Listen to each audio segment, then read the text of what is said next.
Johns ডায়োসেশন girls high স্কুলের প্রাক্তনীরা তারাও পথে নেমেছেন। ঐশী মুখোপাধ্যায় আমাদের আরেক প্রতিনিধি সরাসরি সেই মিছিলের সঙ্গে থেকে আমাদের সঙ্গে রয়েছেন। ঐশী, দেখাও আমাদের ছবিটা।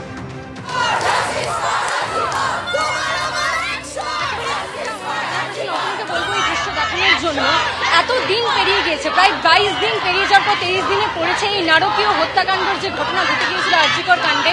তারপরেও কিন্তু রাজপথে আন্দোলন কিন্তু অব্যাহত। এই মুহূর্তে সেন্ট জন ডায়োসেশন গার্লস হাই স্কুলের যারা প্রাক্তনী তারা পথে নেমেছেন এবং বিচারের দাবি যেন আরও দৃঢ় হচ্ছে। না বলার যে অধিকার, সেই অধিকারের বার্তা যেন আরও বলিষ্ঠ কণ্ঠে তারা পৌঁছে দিচ্ছেন সমাজে। এবং তারই সঙ্গে যে বার্তা বারংবার প্রত্যেকটি মিছিল থেকে উঠছে, যে দাবি বারংবার প্রত্যেকটি মিছিল থেকে উঠছে, সেই দাবি কিন্তু এখানেও সোচ্চারে প্রত্যেকে করছেন। We want justice. বিচারের দাবিতে পথে দেখা যাচ্ছে রাজপথে একাধিক মিছিল রাজ্য জুড়ে, দেশ জুড়ে। এবং তারই সঙ্গে দেখতে পাচ্ছ যে এখানে একজন নিজের পিঠে লিখেছেন যে শিরদাঁড়া আমার আছে, অর্থাৎ যারা এই নৃশংস ঘটনা ঘটিয়েছেন তারা যে শিরদাঁড়াহীন, তাদেরকে সেই বার্তা দেওয়ার জন্য থামছি না, থামবো না এই স্লোগান দিয়ে এই মুহূর্তে ডায়োসেশন গার্লস হাই স্কুলের যারা প্রাক্তনী তারা কিন্তু মিছিল করছে। তাদের কাছ থেকে জানতে চাইবো আজকের মিছিল থেকে কি দাবি কি? আমরা জাস্টিস চাই একমাত্র, বিকজ যে ঘটনাটা ঘটেছে সেটা স্বাভাবিক নয়, এন্ড যেভাবে ঘটেছে সেটাও অস্বাভাবিক। So we want justice. কর্তব্যরত ডাক্তার নিজের কর্মস্থলে এভাবে ধর্ষিত হলেন, খুন হলেন, নিরাপত্তাহীনতায় ভুগছেন। সরি, নিরাপত্তা কিচ্ছু নেই, অনেস্টলি কিচ্ছু নেই, নাহলে এত বড় ঘটনা কোনোদিন ঘটতে পারে না, নেভার এভার। এই শাস্তির দাবি করি। We want justice, we want ফাঁসি।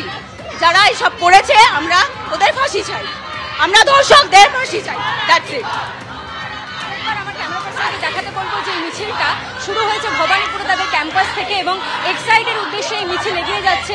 তারা যেমনটা বলছেন যে নিরাপত্তাহীনতায় কিন্তু ভুগছেন এবং তারই সঙ্গে নিরাপত্তা তাদের চাই। একেবারে শহরের রাজপথ যেমন বারে বারে গর্জে উঠেছে এই আর জি কর কাণ্ডের প্রতিবাদে, জেলাতেও কিন্তু প্রতিবাদ চলছে। আর জি করের জুনিয়র ডাক্তাররা পরিষেবা দিচ্ছেন, তবে এই পরিষেবা আর জি কর হাসপাতালে নয়। ঠিক যেখানে আমি দাঁড়িয়ে আছি, একের পর এক ছবি দেখা যাচ্ছে আর জি করের জুনিয়র ডাক্তাররা তারা রোগী দেখছেন। এখানে এই যে প্রেসক্রিপশন দেখা যাচ্ছে, সাধারণ মানুষের উদ্দেশ্যে এখানে রোগী দেখা হচ্ছে এবং এখানে একদম শুরুতেই লেখা রয়েছে আর জি করের বিচার চাই, অপরাধ চক্রের বিনাশ চাই। এবং এই যে প্রতিবাদ, এই প্রতিবাদের জন্যই কিন্তু এখানে এই ক্লিনিক খোলা হয়েছে। একের পর এক আর জি করের জুনিয়র ডাক্তাররা তারা রোগী দেখছেন, সাধারণ মানুষ তারা আসতে পারেন। এবং আজ থেকে অর্থাৎ রবিবার থেকে সকাল 10টা থেকে যে পরিষেবা চালু হলো, এই পরিষেবা চলবে রোজ দিন সকাল 10টা থেকে দুপুর 2টো পর্যন্ত। এবং এ তো গেল ক্লিনিকের ছবি।